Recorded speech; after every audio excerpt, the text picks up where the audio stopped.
Hello. Just making sure everything is solid here. How are we doing today, guys? Any cool stories? I was trying to think of a story for you guys, but I don't really have one yet. Not yet. Oh my God, we got some people in the chat. All the homies, you guys are on time or early. I mean, good job, guys. I appreciate you guys hanging out with me. As always.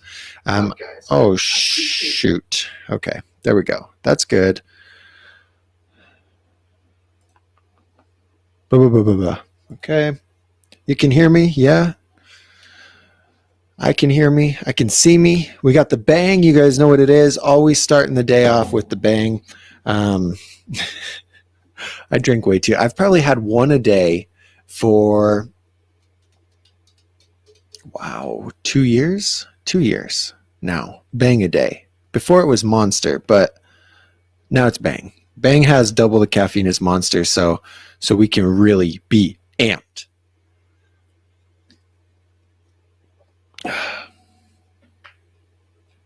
Eat my salt. That is a good idea. Okay, so I'm going to shout you guys out in just a second. I need to think of, I got so many stories. Like, what am I talking about? I got so many stories because I haven't been on here in forever. Hold on. I want to share this with the email because the email seems to get people over here. So how about this? You guys tell me a story in the comments, and then I will tell you a story later. You know, story for story. We got a deal or what? What did you guys do this week? Did you get to ride your bike? Did you try any new tricks? Like, tell me some good news, guys. I just want to know some good news.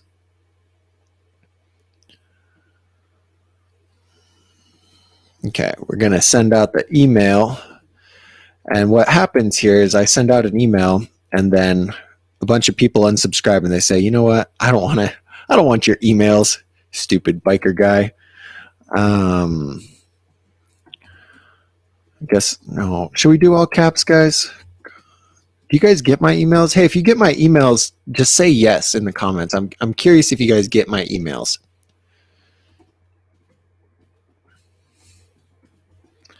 Really, the only way people get the emails is if they get a free bike recommendation. So it's not a bajillion people, but Nate, name, you guys do. Noog is building another bike. Oh my God. All right. Well, you guys here, FYI, you're about to get an email. So don't crucify me.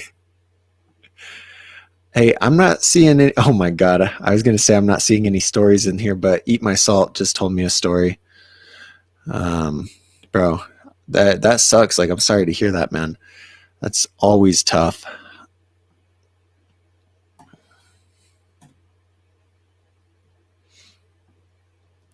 So I think what I really like is this backlight now, because it's got some orange in the corner and some blue in the other corner, and that looks nice. Like, that's a nice little blend of colors.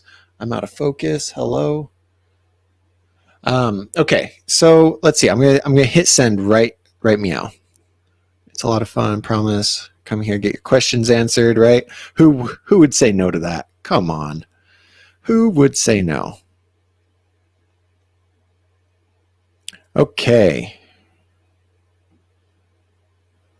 Anyway, okay, guys, sorry about that. I should have had this set up and ready to go, but then I decided I'm gonna create an intro video to play before I go live. So like I go live and then for about 40 seconds it plays that long intro clip that you guys see a lot, and then anyway, I edited that instead and I didn't even finish it in time, so it's kind of frustrating. But story time. So Nick and I spent long time last week, all of last week in Phoenix, and it was a lot of fun, but there's a lot of crazy things that happened. So we filmed some more bike school videos, and one should have just came out today, just now, should have just came out. Let's see if it's out. You guys have to watch this next, because look, this one's really exciting to me because it was a trick that I've struggled with, right? I've struggled this trick. What's up, Anthony? I saw Anthony in here somewhere, huh? Oh yeah, of course, man. We were Oh, wait. Let me finish my story. I'll get to that later. But anyway, this new bike school video I'm really excited about because no-footed cans is a trick that I've struggled with. Like I've kind of dabbled in them, but I've never consciously tried to learn them. And what we did, I said, Nick, I want to learn no-footed cans. And Nick is very good at no-footed cans. He teaches the no-footed can lesson in bike school. And so like, what better way to learn no-footed cans than to like go through it with Nick? And so we filmed the process, right? Like I'm all, okay, first thing you need to do, like this is the framework that we teach in bike school, is exactly how to learn any trick. And so it's like, so I just followed that framework, right? I'm like, okay, I'm going to study the trick. So I watched Nick's how-to video, asked questions about it, like really studied it. So I understood what each part of my body was doing. And then I gave it some drills. I practiced some different drills that would help me get the foot movement right and everything like that. Then I actually did some attempts. Then we filmed it. Then we analyzed what I was doing wrong. Like Nick helped me find it. He gave me some pointers to adjust it. Anyway, long story short, it took me about 7 tries to land a really solid no-footed can. And it's kind of embarrassing that I've never landed a good no-footed can. But we finally did it. 7 tries, just following that path and using the tools inside bike school. And so that video's out. It's only got 3 views. Oh, it just literally just went out like 9 minutes ago. So I'm going to share it. That's the link in there. Now, guys, don't leave the live to go watch that. You have to come back. You have to, or if you do leave it, you have to come back. That's what I was going to say. So anyway, we filmed a couple different things and they were all super fun to do. Like we switched up the content a little bit, put some more like acting in there. And I don't know, I'm really excited about everything we did. Went on a 10-mile bike ride with Unity Bike Shop. Jared wasn't able to make it. We were going to, but it was kind of cold. So we went on a 10-mile bike ride. The security guard tried to kick us out of the parking lot. We got to a different spot. They were playing a concert. Like half the people, there's probably 100 bikers, rode into the concert, and then they rode out of the concert. And then the security guard tried to fight somebody, and then that guy squared up on him. And then the security guard said, "Nah, you cool." And then he left. I met some really cool people. I don't know. It was super fun. Like so fun that week out there. And then this weekend, tonight, I'm going to drive over to Tucson because they're doing a USA BMX freestyle event at Premises Park. So I'm not going to compete. Guys, don't get too excited. Network with some of the riders. And I know a couple of my friends that I haven't seen in forever will be there. And so what I was thinking is that I'll just film their runs, get some different clips of their runs and do maybe like short interviews with them. Like, what does BMX mean to you, or what's competing like? I don't know, something like that. And that kind of falls in line with what Eat My Salt was saying, or he's saying, hey, I have an idea for you. And he's suggesting that I do a series of underrated riders that most people have never heard of. And I think this is a really solid idea because it's like these people could potentially blow up, but a lot of these riders are out there killing it, but they don't get the recognition that they deserve. And so if I can use my channel to give them that recognition, like that's a win-win for the BMX world. So really cool idea. Okay, so we've got to go through all these comments. And I got to shout out everyone who was here first. So the very, very first person is Taylor Smith. What's up? I met you at the BMX park in Arizona Mesa. I was the kid with the brown kink launch. That's sick. Except I don't think I rode in Mesa. So anyway, maybe we met at the bike ride. Maybe that's what it was, or at Chandler. Anyway, dude, good to meet you. Thanks for being a part of the live. Like, I appreciate that. So first person in here is Roman Summers, who said, I could watch this, but I got school until 4. Roman, pay attention to school. That's a good thing to do. Name is one of the most persistent subscribers. He comments on everything. He watches everything. Name, you're awesome, man. I appreciate you always supporting the channel. Like, that's sick. Avid Gamer made it to another stream. I think that's 2 in a row. Eat My Salt. Antonio Catalin. Do a series. Oh, wait. That's not a name. That's a Moondoggy. Name, I see your question about foot jam whips. I'll give you a couple pointers in just a second. Okay. Jack's Crypto. Man, I haven't seen Jack's Crypto in here in a while. Noog is late, but it's okay, Noog. Thanks for being here. Noog, remind me where you're from. Are you from, was it Germany? I feel like, Noog, you're from Germany. I can't remember, but I try so hard to like know you guys really well. You know what I mean? Like, want you guys are genuinely a part of this community and this mission to get 1 million people into the sport. So I try to know you and remember you. So Noog, if I'm wrong, let me know. Lewis, and then we saw Richard. What's up, Richard? Jared is way late today. And then Harvester. So funny story with Anthony. I was scrolling through Facebook through the BMX Cygnus page, and somebody's like, where should I get my bike in Canada? And I was blown away. Anthony, isn't that crazy how many people were like, don't even mess with anything else, go with Harvester, like you're going to waste your time if you do anything else. And that's because Anthony and Harvester, like, they are super solid. You know, there's a lot of big companies that you could buy from, or what do you call it? Individually owned bike shops that don't really care about you and care more about selling bikes and selling parts.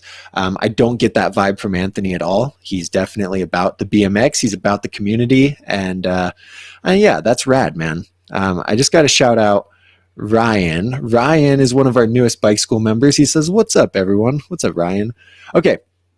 So now you guys know the drill. We got the energy, and we're going to just cruise through these comments and answer them one by one. Give you guys the time of day, answer your questions.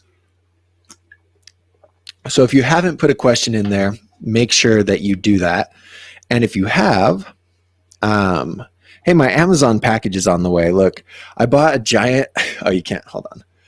This is funny because I'm kind of psycho, and my neighbor called me psycho. But look, I bought this like a giant wall clock like this, and I'm gonna put it right here so I always know what time it is, and I can be psycho. So anyway, it's shipped. I'm excited. Okay, sorry, got off topic.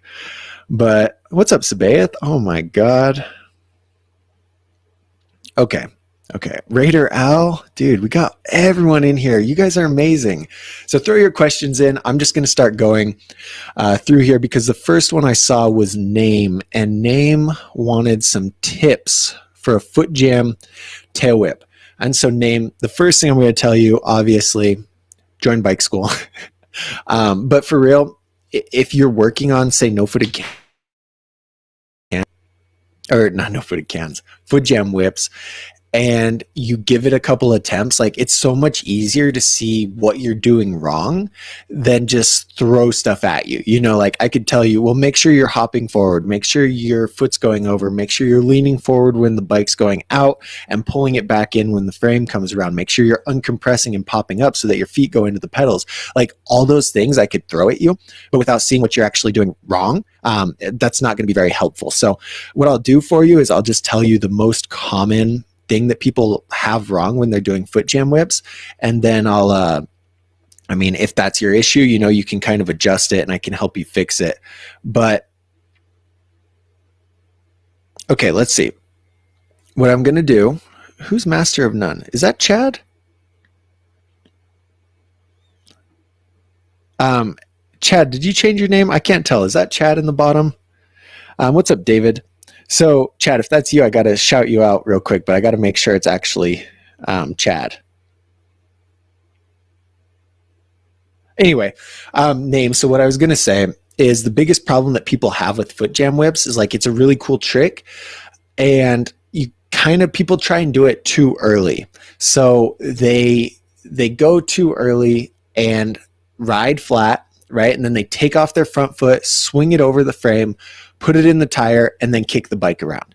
And while technically this is a no-footed can, the hardest part when you do it this way is getting your feet back on the pedals, because when you take that front foot off, your cranks, instead of being parallel like this, they're up and down. And so when that foot jam tail whip comes around, your front pedal is sticking straight up, and it's damn near impossible to get your foot on that front pedal when it's that way. And so to combat that, like, what you need to learn is how to actually hop into it, like ride flat-footed, hop forward, kick the bike out from behind you, swing your foot over and jam the tire. And all this happens like while the bike's whipping around. It's a really complicated trick, but it seems easy for a lot of people because all they do is swing their foot over and put it in that way. Now, I've seen people land it just fine that way, and it's usually more of like, you put your foot over. It's so hard to explain without like having my bike, but you put your foot over, you kick the foot jam around, and when it comes around, you stop it with your back foot, and then like swing your back foot over onto the back pedal. And then from there, you can kind of just ride away from it. But imagine how hard that is, catching it with your back foot and swinging your back foot over, because your cranks are up and down. So that's the biggest problem that people have with it. And to work on that, what I would do is cruise flat, your feet flat at a slow speed. And actually, instead of taking the foot off, letting the cranks drop, and then putting your foot in the tire, hop into it. So hop forward, get that back wheel lifted a little bit, and then jam your front foot in the tire. And learning like foot jams that way is going to help you figure out that concept with the foot jam whip. So, okay, real quick, I just got to shout out Chad, because Chad is in here. He said, I've been trying to tag bike school in videos of people asking for tips. Not sure if it's working or not. I'm not sure, Chad. I feel like it is, because Nick and I were wondering, the Facebook page has been like popping off. Like, I don't know, a few people like it a day, and I'm like looking at it, I'm like, why are so many people coming across this Facebook page? But and then I saw your post in, was it BMX Cygnus, where you posted the step-by-step bar spin that somebody had made, and then you're like, bike school's way better. Dude, I appreciate that. Like the love from our members is so rad, because it gives that social proof. But yeah, I think it's working. It's getting us people to like it on on Facebook anyway, so that's cool. Okay, guys, we got to do a shout out for Avid Gamer. He says, I did my first double peg today, hop 90 from a pyramid to ledge. Was very pleased with myself. The new Odyssey rims are great. So, Avid Gamer, that's exactly what I'm looking for from you guys. Like, I want to hear about your wins. You know, I want to hear about what you guys learned over the week, because the progression is one thing. Like, it's one thing to help you get into the sport, but then for me, I really want to help you get better at it. So hearing things like that, that's awesome. Everyone tell Avid Gamer, congrats. That's sick. Good job, man. Jax Crypto says, ever try tricks on a 29-inch Devotion? No. So I've tried tricks on like a 22-inch, and I hate it. The geometry is so different and like sluggish. It's really hard to do tricks. And that's why in my reviews and all my content, I stay away from 26s, 29s, and even 22s, because I feel like they're more for cruising, you know, and there's nothing wrong with that. Like, go cruise, go on the bike rides, things like that. But where I want to help people get into BMX and learn the trick side of it, the 29 and the 26s aren't very practical for that. So I stay away from it.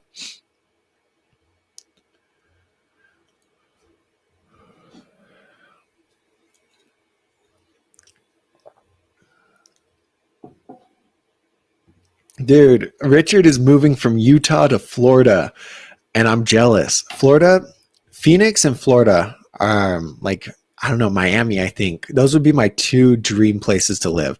Now, maybe what I would rather do, like, Phoenix in the summer sucks. Does Florida suck in the summer? I don't know.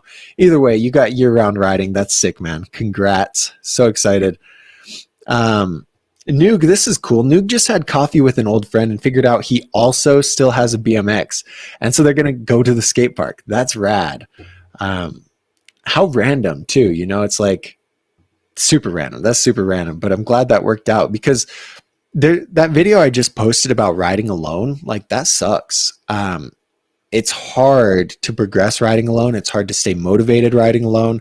And so if you have a homie that also rides, and especially if they're at the same skill level of you, and you can work together to keep progressing, like, that's a huge win. So that's sick.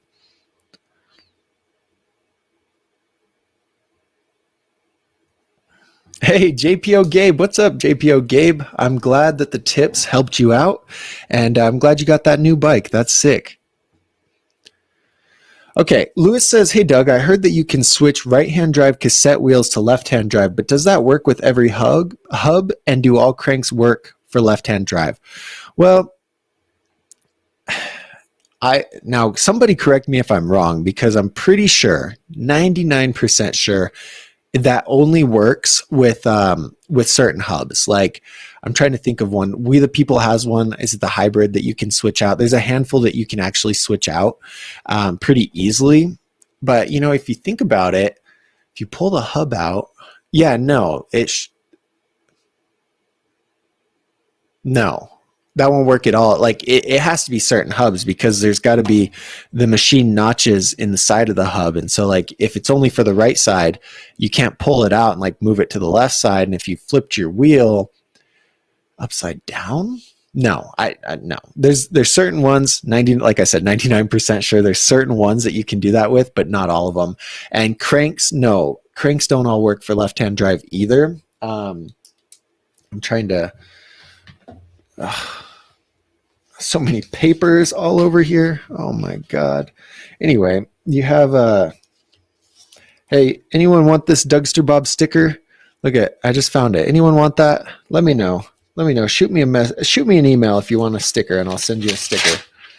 Okay. Crank arm. Looks awful. This is supposed to be a crank arm. Oh my, what the hell? Oh, wow. Anyway, this is the hole for the spindle, right? And then this is the boss that the bolt screws in to hold the sprocket. And so generally that's only going to be on the right side of the cranks. Unless they're left-hand drive cranks, then they're going to be on the left side. Now some cranks have that hole for both sides, and then all you do is put the sprocket on that side and tighten it on that side. Now, you can avoid that. If you run spline drive and 48 spline cranks, you could run a sprocket on either side. That's why I run spline drive, even though I've like never run right side drive since I've had a custom, but I run a spline drive for that reason, so that if I wanted to switch to right-hand drive, then I had rice and it just tipped over. If I wanted to switch to right-hand drive, then I could just do that. You know, I just have to get a new wheel. So anyway, cranks, no, depending on the setup. Hubs definitely depends on the hub. So, or the wheel. Yeah, hub. Good question. Very good question.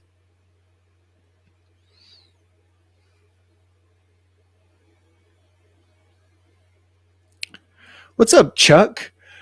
Chuck, we had a fun talk. So Chuck's a bike school member, and all of our members get a chance to like video call with Nick and I, and so we can answer questions, help them out. And we got together with Chuck yesterday. I think we were both in, no, it was right after we left. It was Monday. So we just left Phoenix together. But Chuck was at the skate park when he did this call. And so he's been working on fully committing to the bar spin. And we've seen him pretty much do it on Instagram. But it's the mental block. So anyway, we had a lot of fun doing this because we were like, Chuck, try this, you know, it was really fun. So it was like a one-on-one training session. Chuck, did you try any of those tips? Did it get you closer? How's the bar spin mission going?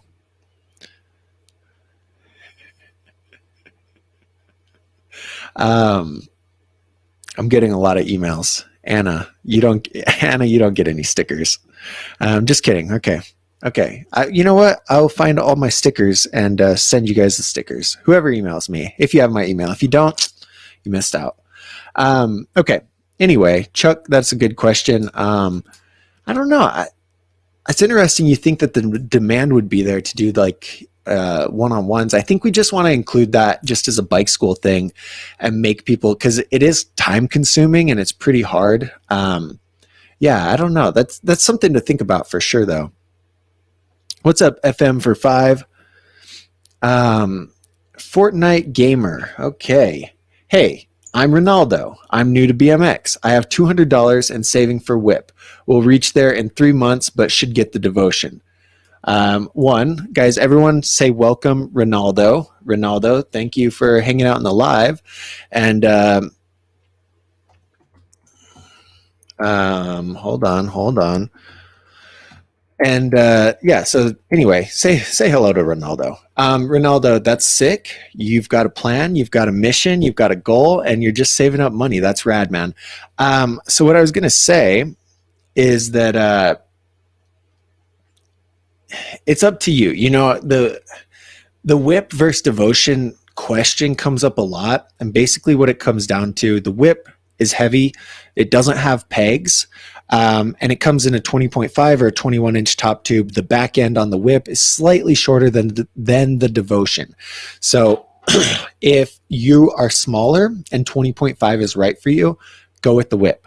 If you're taller, then you really like, if 21 is right for you, then you need to choose between the whip XL or the devotion And if you want to save some, well, you're spending $40 extra on the devotion, but it does come with pegs. So that's really, first, see which size is right for you. If 20.5 is right, don't even worry about the devotion. Go with the whip.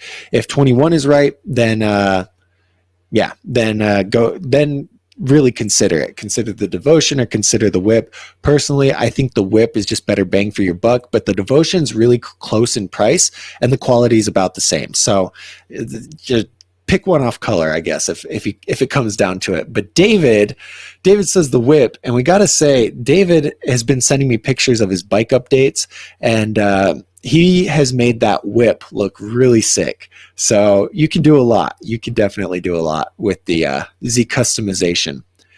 Chad had to leave. Chad, we'll see you later. I've got to scroll all the way back up to the top. Anthony says, is there any In-N-Out burgers in New Mexico? No In-N-Out burgers. I think the closest, I think Tucson has it, which is like 3 hours, 4 hours. But we have Whataburger. It's kind of overrated, but we do have Whataburger. So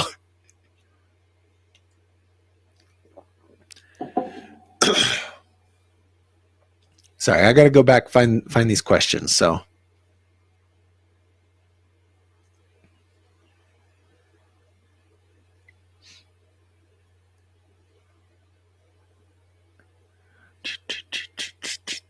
hold on. So many comments. You guys are awesome. Okay, I'm caught up.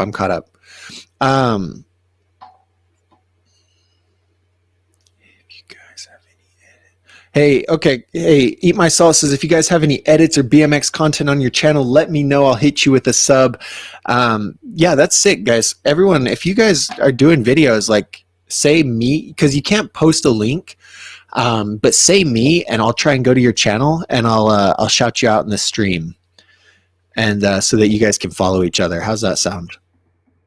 And then somebody wants to see David's whip. David, is it cool if I show off your bike?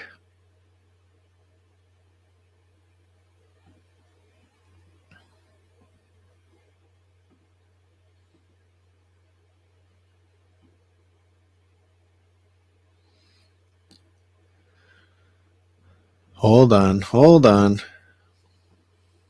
Okay. As long as David says it's cool, I'll show it. I have it up on the screen, but okay. Eddie says, Hey Doug and fellow brothers, what would you recommend for a size frame? The Fit BMX I have is a 20-inch frame. Every time I try to manual, it keeps slipping from underneath my footing. Why is that? Very good question. I have this whiteboard here, and I could like write on it and stuff, but it's got stuff on it. Basically, if it's a 20.00 inch top tube, now don't get confused, because a lot of people assume like a 20-inch bike, which is generally is talking about the wheel size, is a 20-inch top tube, and that's not necessarily the case. So double check that your top tube is actually 20 inches. But anyway, if it is 20.00 inch top tube and you're like any taller than 5'2", it's going to be too small for you.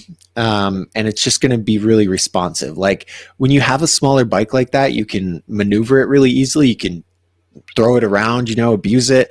But it comes to a point where it's counterproductive, because when you go and try and do it, it's like it's too responsive for you, and so it's impossible to control.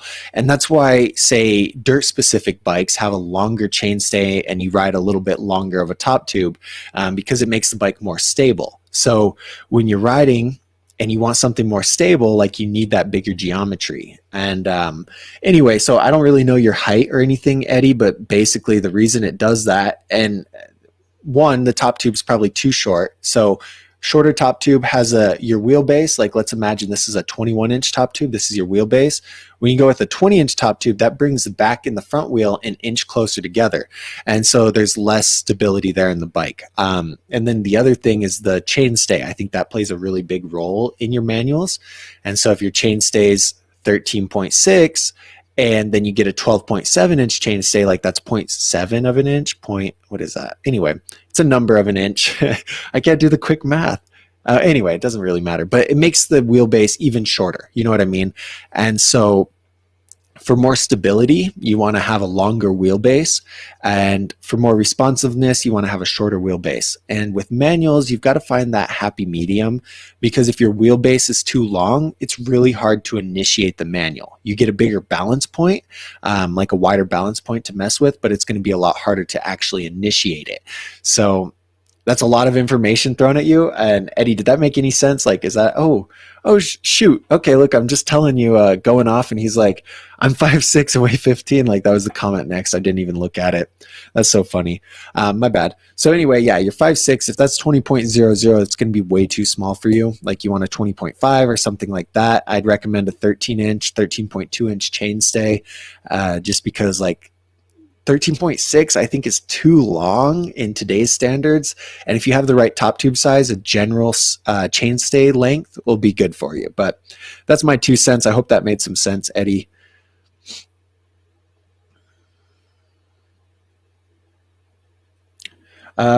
Kenneth Douglas, dude, I like your last name. It's funny. I assume you guys, like, my real name's Douglas, right? And I assume you guys all know that, but you don't, because you like know me as Dougster Bob, which is hilarious. Sometimes I'm Bob, sometimes I'm Stir. But anyway, Douglas, nice name. He says, I just bought a Kink Whip XL due to some of your recommendations. I'm 6'2", 200 pounds. It doesn't come with pegs. Should I install on one side or both? $80 a side. Dude, that is crazy. And I always... pegs, I feel like pegs are the biggest ripoff ever, but that's a reality. And that's why, like, the Subrosa Letum coming with 4 pegs and 4 hub guards being only like $560, I'm like, that is crazy value, because that's $160 worth of pegs and hub guards right there. So anyway, what I would recommend for you, Kenneth, is 2 pegs on one side. Generally, you're going to grind on whichever side your right foot forward. So whichever side your foot is forward. Anyway, if you're right foot forward, you want to grind on the right side. If you're left foot forward, you want to grind on the left side. So there's a reason I only have pegs on the right side. I can barely grind on the left side. I hate it. And you should definitely just learn on one side before you try and learn on both. Running 4 pegs makes your bike more heavy. So just pick a side that you want to grind on and go for that. The reason I run left-hand drive, sprocket, and gearing is because I grind on the right side. So that was a big reason why I switched everything over. I also catch tail whips with the right foot, but none of that matters. Anyway, 2 pegs on one side, and then work on grinds. And if you feel like you want to learn crooked grinds, you want to learn opposite grinds, then get the 2 more pegs. But there's no sense in spending a ton of money on 4 pegs if you just need to learn to grind on one side first. That would be my recommendation for you, man. Noog is trying to drop in without killing himself. That is a good idea. I 10 out of 10 recommend doing that and not killing yourself when you drop in. Does anyone have recommendations for Noog on how he can consistently drop in without getting hurt? I know there's a lot of you guys in here who can do that. But let's see. What I was going to say for you, Noog, is speed is your friend, but also your enemy. So you want a certain amount of speed when you're going to drop in so that you can smoothly just pop into that, nice and smooth. But too much speed, if your tire gets hung up, you're going to die. So moderation, moderate amount of speed, not a crazy amount, but do a moderate amount of speed and you'll get it. That's my recommendation, but I'm curious what everyone else has in there. So throw it in there. I saw David say, yes, we could show off his bike. So I'm going to do that. And let's take a look, guys. You guys rate the whip. So he has 2. He has that Hoffman frame that he built up. We talked about that on a previous live. And he has the Kink Whip XL. And the color on the Kink Whip looks very white. So he took advantage of that with a 6 seat, some sick tires. You guys want to see it or what? Okay, hold on.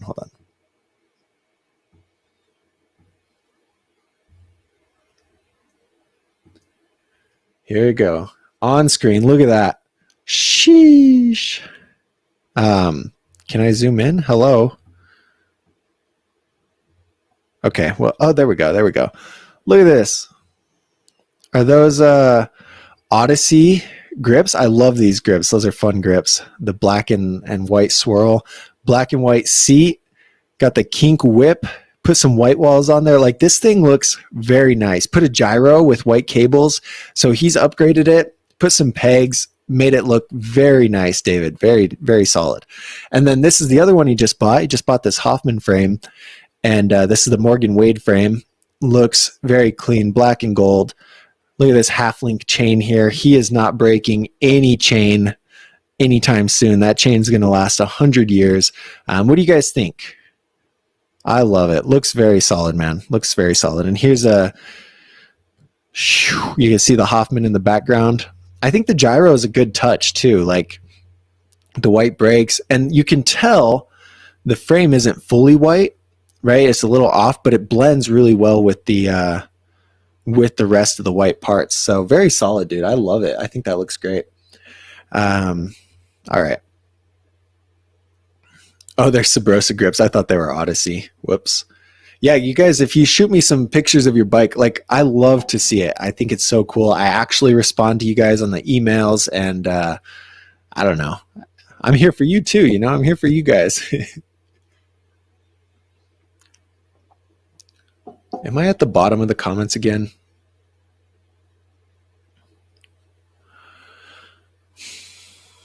Oh, okay. Here we go.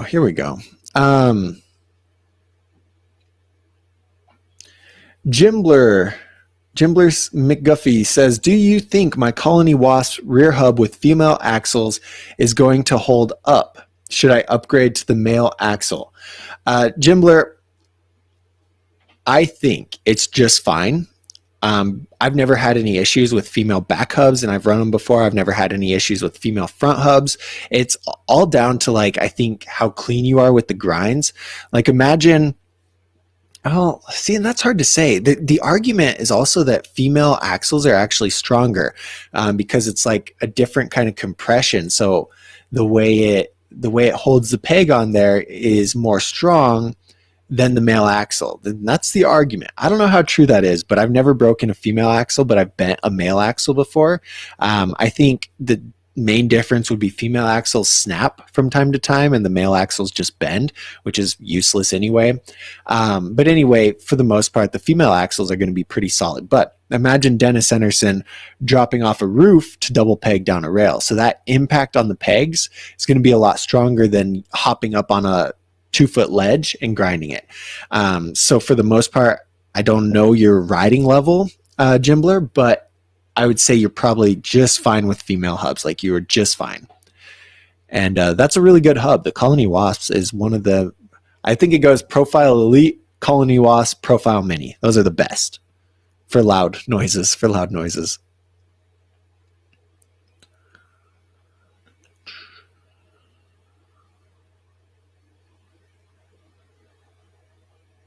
So many comments. Hold on. It keeps like, it skips me down. I've got 53 comments that I haven't even seen yet. Oh my God.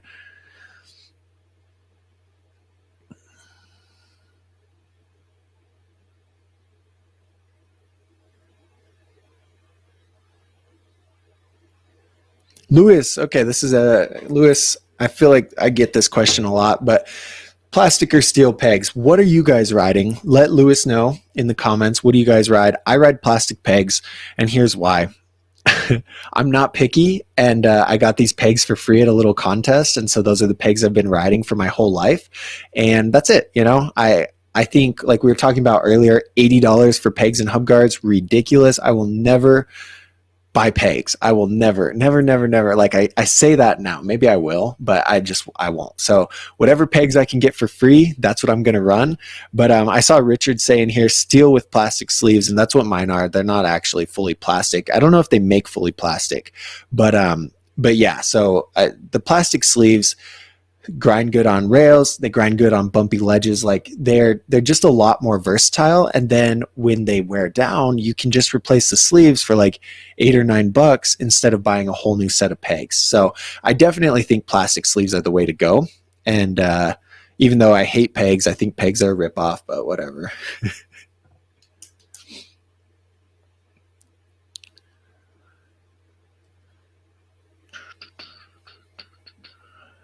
I've been listening to way too much Machine Gun Kelly. I never really listened to him, and then him and Eminem had their thing, and then I listened to him a little bit, and then Nick and we listened to him a little bit in the car or in the van when we were in Phoenix.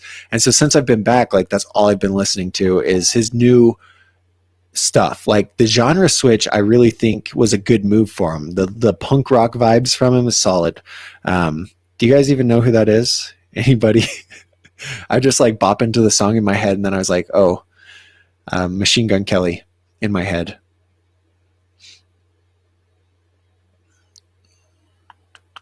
Okay, I just got to find some good comments. I love you guys. You guys' interaction together is so rad. It's great to see you guys. Like, it's a community. We built up a community of all these people in here. So, but it makes it hard to find questions because there's so many questions, like so much comment in here. You know what I mean? Okay, Ryan says, what is this geometry best for? What size rider does it suit? Top tube, 20.7. Head tube, 75.2. Seat tube, 71. Seat tube height, 8.5. Height, what is, bottom bracket height, 11.5. Chainstay, 13.25. I'd say that's pretty average. The 75.2 degree head tube angle is like, normal is 75, so it's 0.2 degrees steeper, which makes the front end a little bit more responsive for like quicker steering and things like that, but it's not a whole lot. It's just going to be a teeny tiny bit. The seat tube height is a little bit lower than normal, but not much. So in general, dude, and then the 13.2 chainstay kind of averages out that steeper head tube angle. I think it's going to feel, it's not super specific one way or another.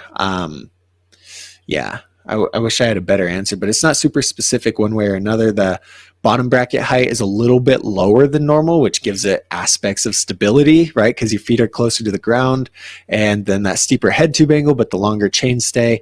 If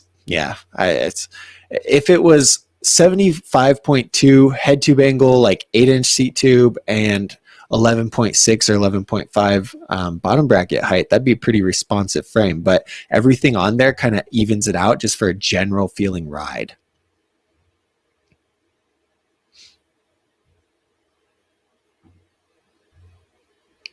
Six Molly says, what do you think about the DK Cygnus? If you can get it for $400, it's a very good bike. You know, I did a bunch of comparisons between bikes under 400, and the DK Cygnus was actually the winner. So if you check that out on the channel, maybe I can just find it real quick. And I'll just send you the link if you want to watch it. But it won. Like, I put it head to head against, I don't know, I probably had 8 or 10 bikes in there, and the DK Cygnus was the best one. But that was only at the $400 price point, and that was on sale. So when it's at $500, it's not good, you know, because you can get a much better bike for $500. DK Cygnus for $400, good. DK Cygnus for $500, not good. Simple, very simple. Guys, so many comments. I think my record is maybe 500 or so, and maybe we'll break it this time. I don't know. Name did already email me. Do you add a pinch of lime? Do you add a pinch of lime to your rice? No, I don't. Look, guys, here's the thing. I am a very bad cook, and to be honest, up until a few months ago, I'd never cooked rice before. I thought it's too much work to boil it. And then my brother's like, just get a rice cooker. And I'm like, oh my God, okay. So I got a rice cooker, and now I'll put the rice in with water, leave it, and that's how I eat it, just like that. It's not very good. But is food supposed to be good? I don't know. Probably not, because we just need it to survive. And like, if you enjoy how food tastes too much, then that's no good, you know, then you eat too much food. I eat a lot of food, and I love sugar. Now, being a diabetic, that's not a very good thing. So I try and eat like as plain as possible when I can.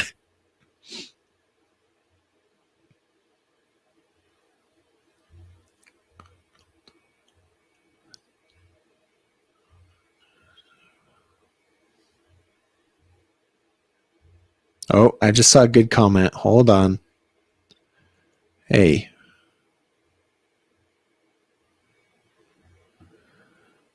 Noog says, I'm so sad that the young, talented kids don't have the money for good bikes, and we old farts have plenty of expensive bikes and no talent or bones to use it anymore.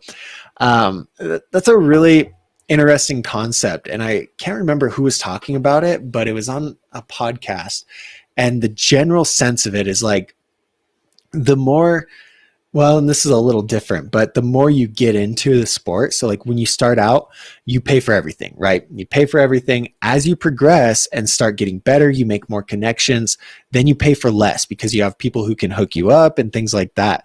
And so it's weird, like you're expecting the people with no money to fund the industry, and that's fundamentally broken, because you can't expect 13-year-old kids or even their parents to like spend so much money on this sport.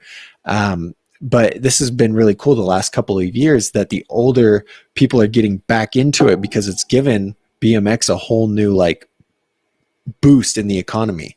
And so if you could figure out how to get the older people back into the sport, keep them in the sport without getting hurt, and like show them that they can actually still progress, the sport is going to be really cool. But is that possible? I don't know. I don't know what the longevity is. Like, you guys who are over 30, how long have you been riding BMX? You know what I mean? Like, did you get back into it a few months ago? Did you get back into it a few years ago? Like, how long have you been back into it, I guess?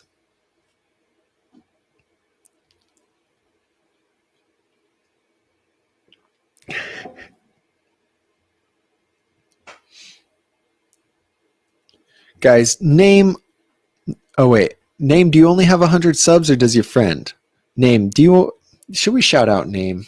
Let me see if I can get to Name's name, just because you're always in the comments. Like, if I post a video, I know Name is going to comment. Name, I don't see you on this chat right now. Oh wait, can't you guys just click on Name's profile and go subscribe? Just go do that. Just go do that. Oh, Name, do you have any? No, don't.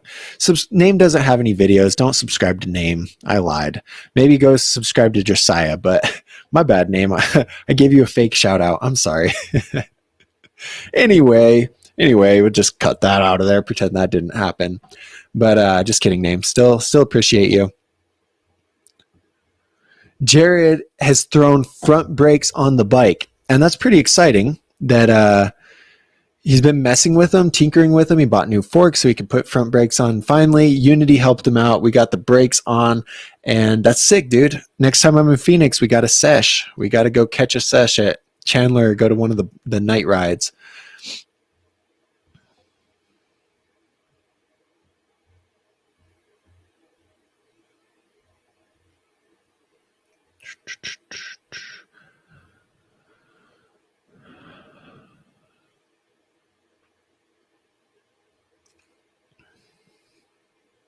Hey, we got our Swedish friend here. Is this the same Swedish friend that was we were asking about the vaccine passport, or like, the chips? Was that you, or is that a different one?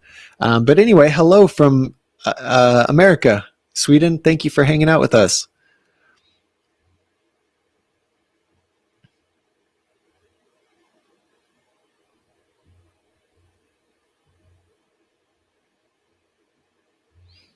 It's so hard to grab these comments when they're moving.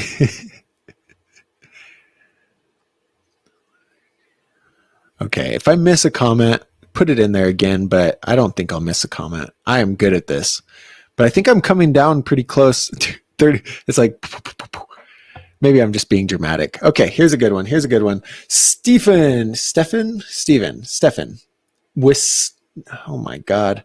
Wisniewski. Stephen Wisniewski. I've been having problem catching bar spins with both hands before I land. When you throw the bars, do you let go with your catching hand before you're fully level? If not, I end up throwing on the way down. Wow. What a good question. I don't have the... if I had the bike school hard drive in, I could pull up a hotbar video and just show you, but I don't have it on me. So anyway, what I'm going to tell you is, what's the main question? When you throw the bars, do you let go with your catching hand before you're fully level? Yeah. So when I throw the bars, it's a split second before you level out. And what's like you can't throw it too early, and generally your bars are throwing on the way down. That's just how it works. It's a little uncomfortable. It's very uncomfortable because you're coming down on the bike and your hands aren't on. Like, how scary is that? So hop, you're in that position, right? You pinch your knees, you get over your chest over, and you get ready to throw. And at that level point, like, you should feel a sense of almost weightlessness. And when you feel that weightlessness, that's right before you start falling down. That's when you snap the bars. And the reason this is especially important to do it at this timing, like, imagine doing a bar up a curb or up a two set, or, you know, a bar on top of something, which is pretty hard for me. But you realize, like, I was doing it up a two stair, and you realize that you only need this much time to actually throw the bar. And so if you can hop and get somewhat in the air and actually throw it, you can bar. But it's such a mental block because we feel like we need more time than we do. But anyway, when you're doing it up something, like, you've got to be higher than that obstacle before you throw the bar, because you need to level out to make sure you actually get on top of it. So you hop up a two set, that bar spin happens from, like, you being a couple inches above the two set to the time you land, and that's it. It's crazy, but that's how it works. And yeah, so anyway, you're throwing right before you head down, Stefan. I hope that helps, man.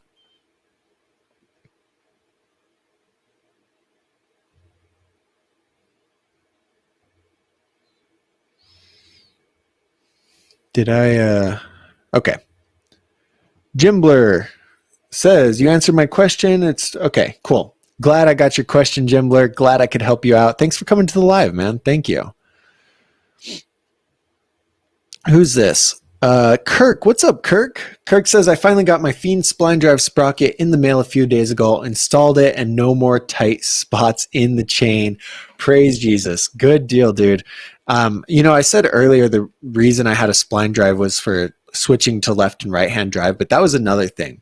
If you guys have not a spline drive sprocket and you have that bolt that goes into the crank boss, that bolt could get loosened, and then your sprocket can move like this much. And so when you're pedaling, it's not staying centered. And that would drive me crazy because I'd have like a whole inch or two of movement in my chain at one spot, then I'd turn my cranks and then it'd be super tight. Like, that's frustrating. So Kirk, guys, spline drive is the way to go. Kirk is telling you that. Listen to Kirk, get a spline drive. But that's awesome, Kirk. How hard was it to get it on the splines? That was always my thing. Like, I'd try and slide it over them, and it would slide on maybe this much of the crank, and then I'd pull out all my hair and hope that it would just keep sliding on.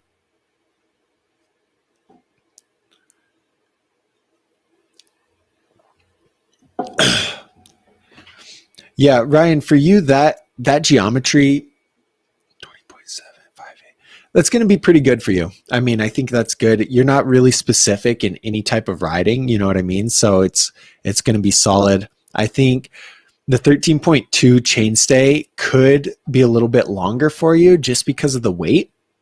And same for me, dude. Like, I'm 215, 210.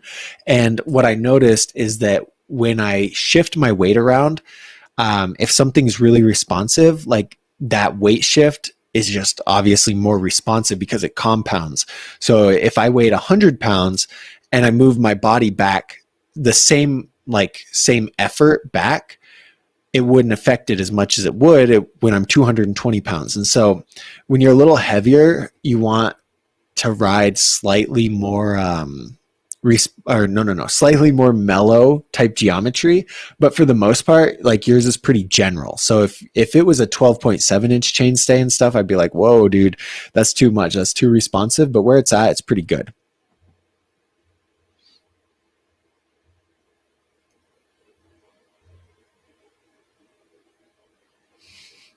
So many comments. Did I miss it? So it's cool when I highlight them like this, I can find it in the chat and it shows me like where that one is. So then I can pick up and move along. And so, but it just takes me 10 years to find it. So there we go.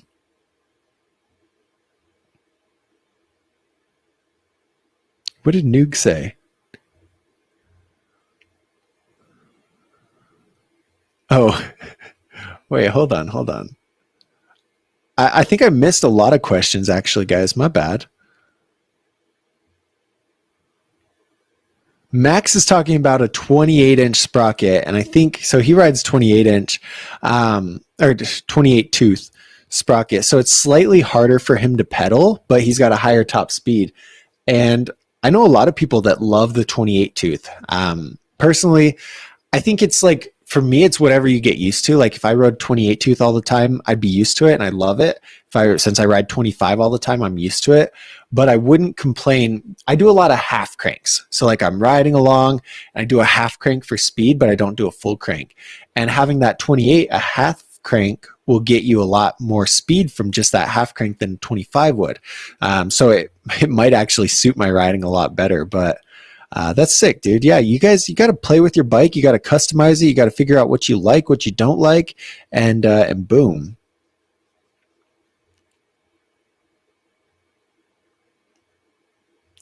Jared says that MGK left rap because of Kill Shot. I totally believe that.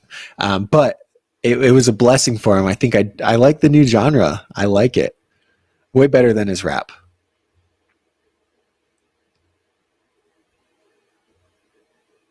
Okay, so Kirk is 40. He's gotten back into it about a little over a year. Avid Gamer's at 7 to 8 months back into it. And Ryan didn't ride when he was a kid. Very similar to Jared. Jared didn't ride when he was a kid. So he didn't get back into it. He's getting back for the first time. Same with Ryan, or getting into it for the first time.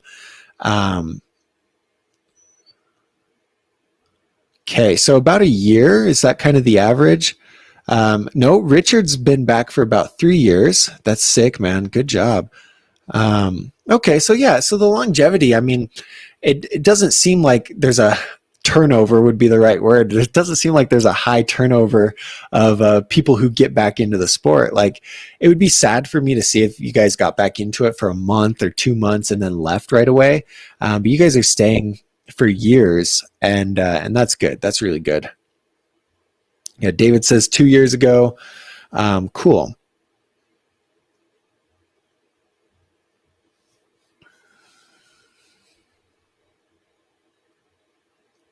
Moondoggy's back into it for a year. He's 59.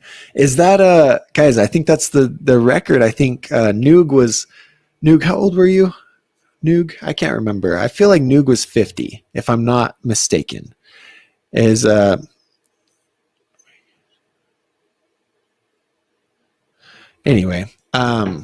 just got a good news email, guys. Good news. But okay, where are the questions at?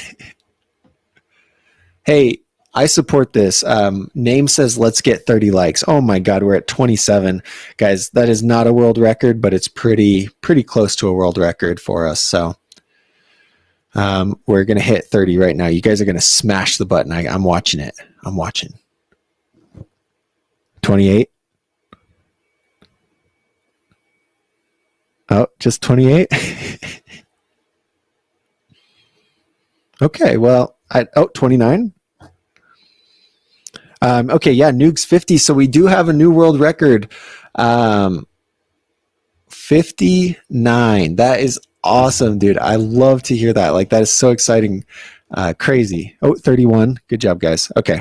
You don't have to hit the like button anymore. We're at 31. It's fine. Guys, you guys are so motivating to me. Like, I've been trying to ride a lot, but then it's like I only get out a few times a week where I'm able to ride, and then I feel like I'm hurt all the time, and I'm like, oh, I'm so old. And then I'm like, oh, I'm only 25, but I feel like that, And dude, the bike ride in Phoenix with Unity was like so crazy to see, because there's really young kids, there's older guys. Like, one guy was cruising, he had his it was like a 26-inch, and he had lights in his wheels, right? But he had his kid in a little car seat, like his young kid, and they're just out cruising. I'm like, dude, this is what it's all about, getting out, riding, having fun, meeting different people. And it's so cool to see now, like the mix with the newer riders and the older riders. That's amazing. Team, our Swedish friend, I got to find your comment. I missed your comment. Oh, here, hold on. Kyle, what's up, Kyle? I think Kyle is new to the stream, so everyone say hello. He says, how long should you expect a bike to last? I'm trying to to decide between new versus used?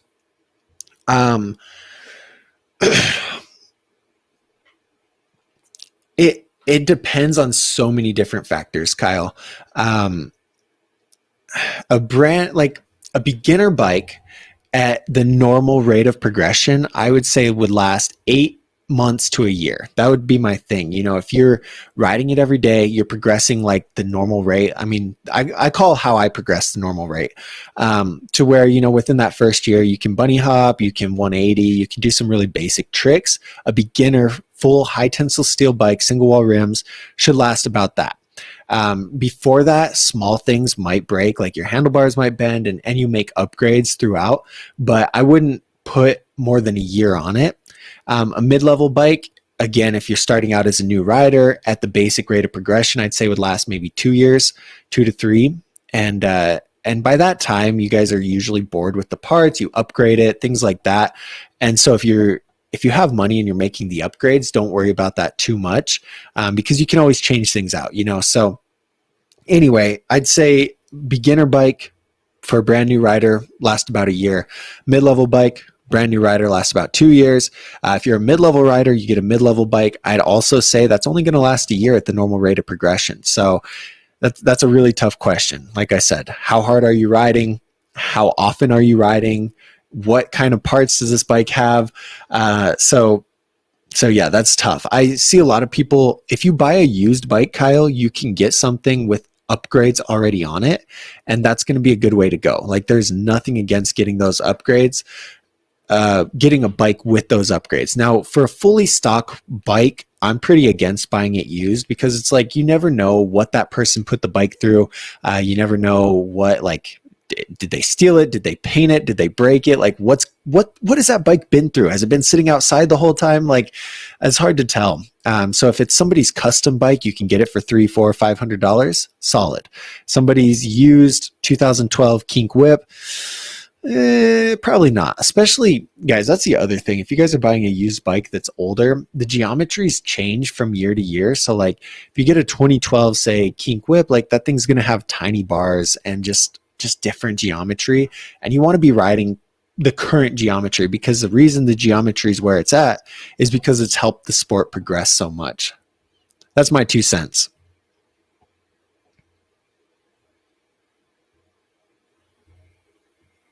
Mike Hagan's 50, gonna be 50 in May.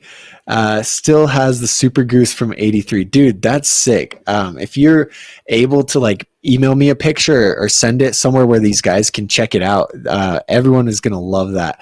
I saw Thomas in look at this. Hold on, let's see if I can get to it real quick. He was showing, Chad was asking about cutting his bars down, and Thomas posted a picture, and I got to show you guys, because I want you to tell me if this is legit. But it's a freaking steering wheel on a bike. Steering wheel on a bike. And tell me if this is for real. This can't be for real. Is it for real? Hold on, here we go.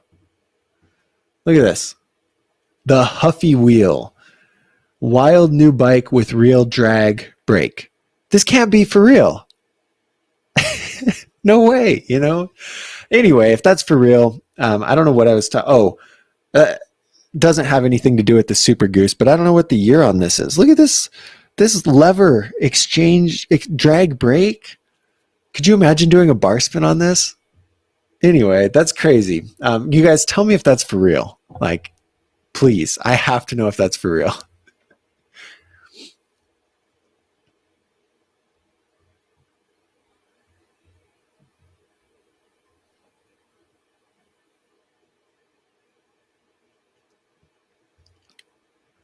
Okay, Kirk answered Kyle's question, I think, very well. Let's see what he says. Hold on.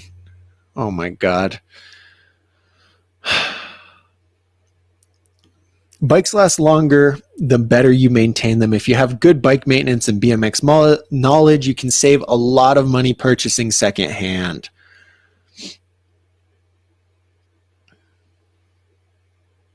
Yeah, Kirk says the after pain and the time to heal is far longer than when I was 15 or 22. Yeah.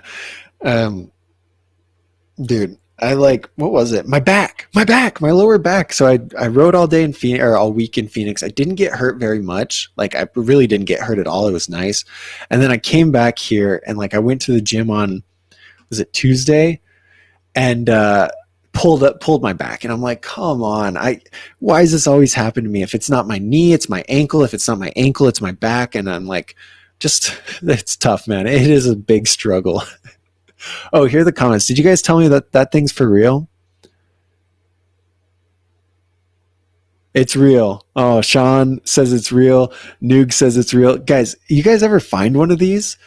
I can't believe it. But it does make sense, kind of. Is that you could just, okay, here's the other thing I was saying. I was telling it to a friend. You guys know those knobs that go on like forklifts or something, like steering knobs? So they like clamps on the steering wheel and then it has a knob on top. And so you could just crank the wheel by doing this. Okay, imagine that on one of those. Like how many bar spins could you do? Hop up, you grab that knob, you just crank it around, you do like 10 bar spins. Amazing. Amazing. I can't believe that's real. That's crazy. Absolutely. Mike remembers steering wheels on banana seat muscle bikes. So crazy, dude. That is a trip. I want one now. Like imagine the YouTube video we could do. How many bar spins can I do on this Huffy wheel wild bike? Good video for sure. 10 out of 10. Okay, we're at an hour and 6 minutes, but I'm going through, I'm checking out these comments. There are still a lot of comments, but after an hour, I don't know if I get boring or you guys get bored. I don't know what it is, but it all dies down. So that's good timing. Okay. Hello. Is it you I'm looking for? I can see your eyes and that's not really nice. Seriously, I'm having a problem with mounting hub guard at front wheels and I don't get it to work or match. Okay. A little confused, but I get what you're saying. I get it, Sweden. Hub guards are annoying because there are some hub guards that are designed to fit perfectly with the hub, and then there's some that are universal. So I don't know which hub guard you have, but make sure it's not designed. Like if you get a BSD street hub, you get the BSD street hub guard that matches that hub because the washer or the cone pops off, the hub guard slides over. It's so simple. But then there's a handful of universal options where you've got to do zip ties or you've got to do like some kind of wire thing that weaves through the spokes. And those are very frustrating and very annoying. But make sure you're not trying to put the wrong hub guard on the wrong hub. That'd be the first thing to look at, Sweden.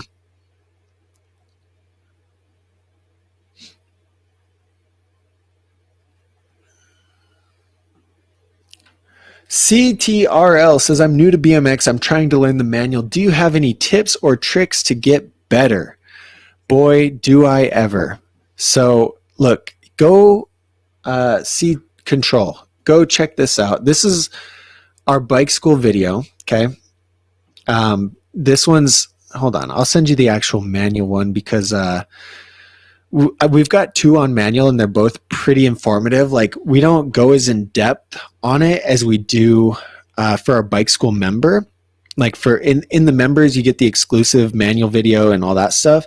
But these kind of break down just some common issues that people might be having with it. And it can help you out a little bit. Granted, the hands-on stuff where I can actually see your attempts and give you feedback on that is the best way to go, but this is from my other YouTube channel. And check these out. These should help you out. Those are two different videos, okay? Good luck with the manual. That's a hard trick. I think everyone here is trying to work on that. And I've got them. I can comfortably say I've got them mastered because I can manual very good for a while. Up things, down things, right, left, up, hop down. But it's because I do them for a quarter of my session every single time I ride. Like I just do so many manuals and I love them. And so by doing them a ton, like it's pretty easy to master them. But right off the bat, I remember trying parking space by parking space by parking space, and it was the most frustrating thing ever. Like you guys, you all you want in life is to manual 2 parking spaces, and I'd only get 1. And I'm like, come on, why is this so hard? It's a very tough trick. So don't worry, man. We've all been there. I've been there. Everyone's been there. Like, it's okay. It's okay. Wow. For Kirk, it was very easy to install. It's never been easy for me. I get the hammer out, and I know you shouldn't use the hammer on your sprocket, but you get so frustrated like messing with it for an hour that I'll just hammer it. That's it, you know. I'll hammer it. So I'm glad it worked well for you, Kirk. I'm very glad.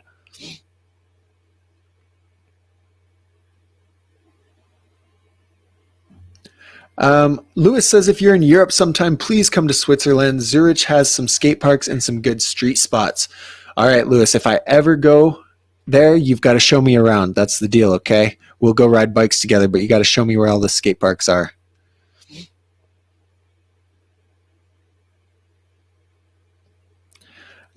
Team Crazy says, can I mail you the letter from Tall Order? What did I miss? What's going on? What letter from Tall Order?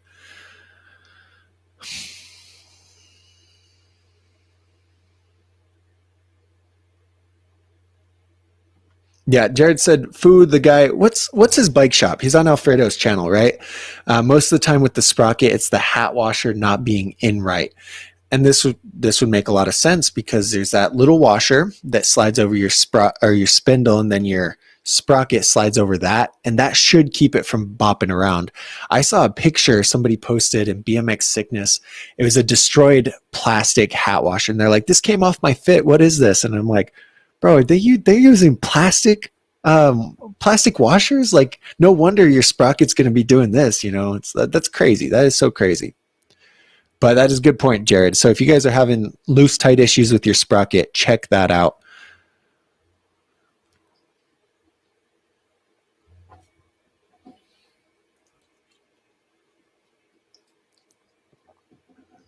Avid Gamer's got some dirt jumps near him, and he does park in street. See, I don't know what you guys all ride, but I think the more well-rounded you are, the better rider you are. Like, some people can kill it on street but can't hit any dirt jumps. Some people can hit dirt jumps but can't do a feeble grind. It's like, learn everything, and you're a god. That's how it goes. Dennis Anderson, god. Kevin Peraza, god. Because they can ride literally anything. That's always been my goal.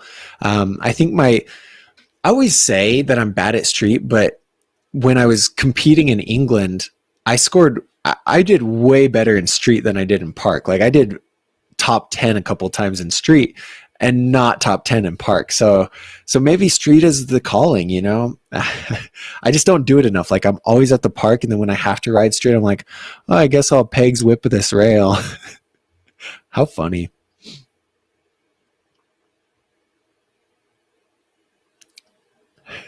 Eat My Salt's 34, but he feels 65 when he gets done riding. I'm 25 and I feel 65, so I feel that, dude. Wait, why am I way up here in the comments? What? So usually I get skipped down. Now I got skipped up.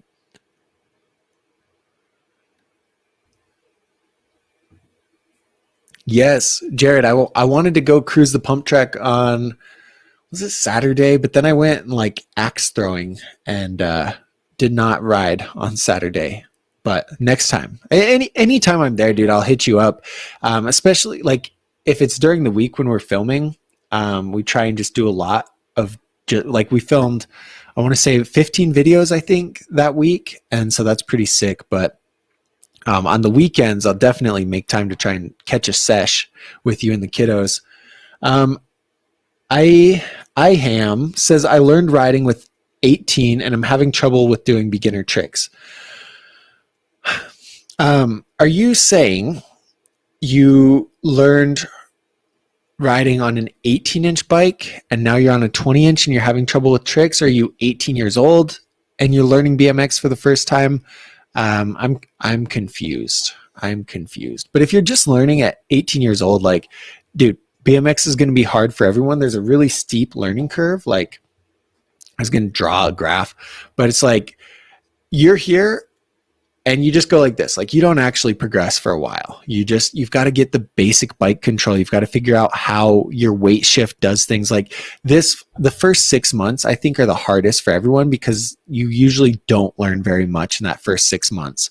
And if you keep riding past that 6 months, your life is going to be a lot easier because things will start to progress. Like, you'll start moving up the curve.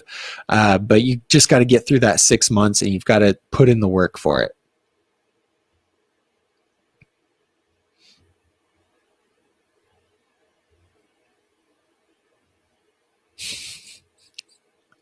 I've seen that Sam Pilgrim jumping dirt jumps, Jared, and that was pretty crazy. Okay, I think I'm caught up. Any other questions, guys? Any other questions? Our friend Racer, I'm debating on learning BMX, but I have no idea where to start or what bike to get. That is a problem for many, many people, but guess what, Ricer? You are in the right place.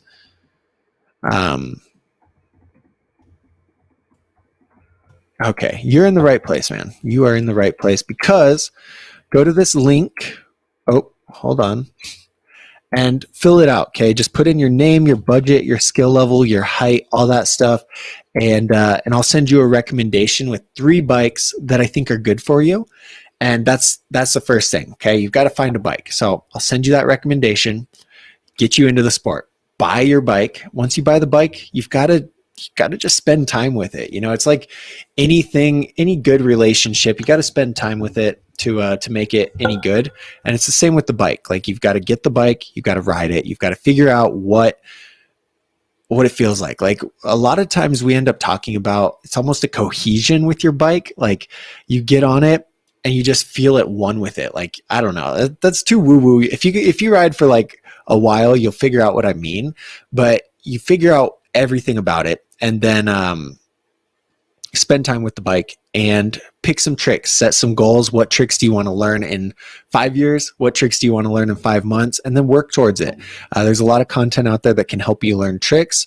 And yeah, that's it. You know, you got to get a bike. So fill out the recommendation. That's where you start. Once you get the recommendation from me, I roll you into an email sequence where I send you emails every week. I'm going to ramp it up to a few times a day to tell you my story of how I progressed, how I got into the sport, what mistakes I made, what mistakes you need to avoid. And so that just really walks you through it. But yeah, anyway, you're in the right place, man. You're in the right place. Is Noog has to get out of here. Noog, have a good one, man. Thank you so much for hanging out with us. I always appreciate you having in here. Having you in here. I appreciate all you guys. And there was one more question that I wanted to touch on before I leave. It was a grinding question. Okay. Patrick Rooney, any advice on 180 grinds? I'm goofy footed, so when I 180 into a grind, I'm on my opposite side of pegs. It's been rough go on getting comfortable grinding on the non-dominant side. So Patrick, that's one of the times that you need to take a step back. So let me tell you a story. I was trying 360 down whips, okay? And to do a 360 down whip, I have to 360 opposite, and I kick my whip the regular way. I could kind of get it around, but it was like never consistent. I never knew what was going on. I just kind of spin and pray. And I imagine that's the same thing you're doing with the 180 grinds. You're 180ing towards the ledge and you're like praying that your pegs line up and that everything works out. And so the moral of the story is that when I actually started landing 360 down whips, I had to take a step back for about a month and just focus on opposite 360s. Don't even worry about the whip. Just get comfortable with opposite 360s so that I could control it, so that I knew what I was doing. Like, I could 360, but the oppo 360 was a struggle.